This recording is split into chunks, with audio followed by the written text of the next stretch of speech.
Another important feature of scheduling with Outlook 97 is the ability to copy a task directly from the taskpad list to the appointment book. Let's select the calendar icon, which holds our appointment book and the active taskpad list. Then, using the Date Navigator, we'll move the appointment book date to Friday, December 20th. Now, to set the appointment, we'll select the time slot from 3 p.m. to 4 p.m. with the mouse pointer. Then we'll click and drag the weekly progress report in the taskpad list to the selected time slot in our appointment book. The appointment dialog box will appear, and we can add any additional information that is needed. When finished, we'll click on the Save and Close button, and the task is placed in the appointment book.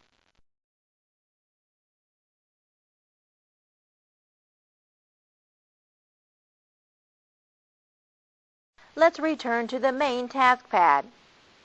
We click the taskpad icon. We're going to begin learning about filters. A filter is an easy way to view only those items or files that meet conditions we specify. Tasks can be filtered in a variety of ways.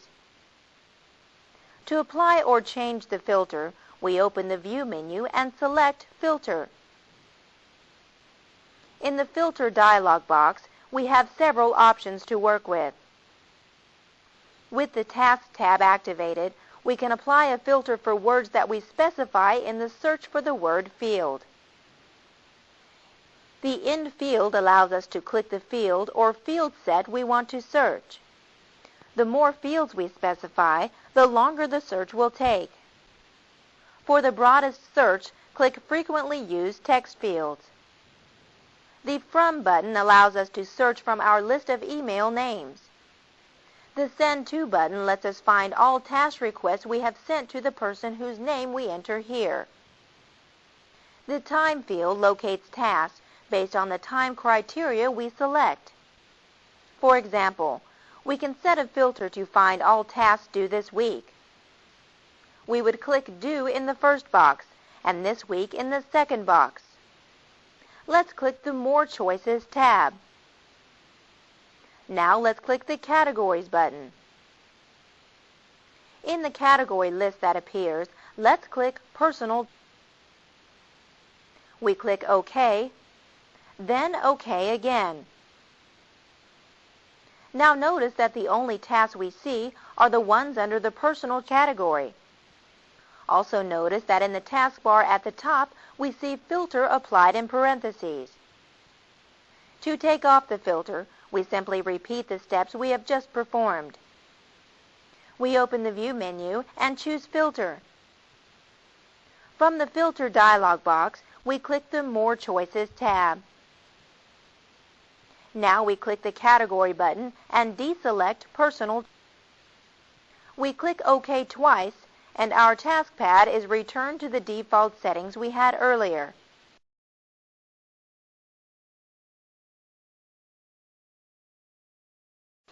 Another way to organize our taskpad list is to group the task in an outline format. From the View menu, we'll select Group By, and the Group By dialog box will appear. Here we can select up to 3 properties by which our taskpad list is divided. The first section, Group Items By, is currently set on Categories. To display all of the available properties, we can click on the down arrow button. Let's leave this setting on Categories. Beside the Item field are the ascending and descending options. When ascending is selected, the list is placed in alphabetical order, or with the earliest date or the lowest value at the top of the list. Descending, on the other hand, is exactly the opposite. When descending is selected, the list is placed in reverse alphabetical order, or with the most recent date or highest value at the top. Let's leave this setting on ascending. In the First Then By box, we'll use the down arrow button and scroll to the Select Priority. We'll leave descending selected to display the highest priority first. Next, in the second Then By box, we'll select Start Date and select the descending option. In the third Then By box, we'll select Due Date again with the descending option selected.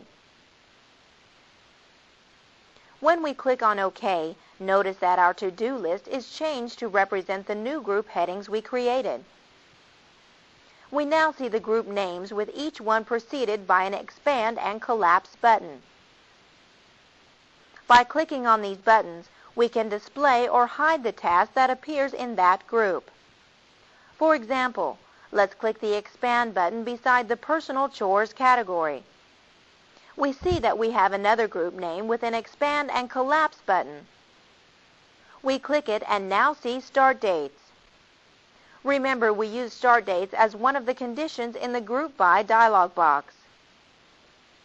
If we click on the Collapse button here, we'll see a Due Date condition. Finally, we click on the Collapse button beside Due Date, and we see the task associated with the conditions we specified.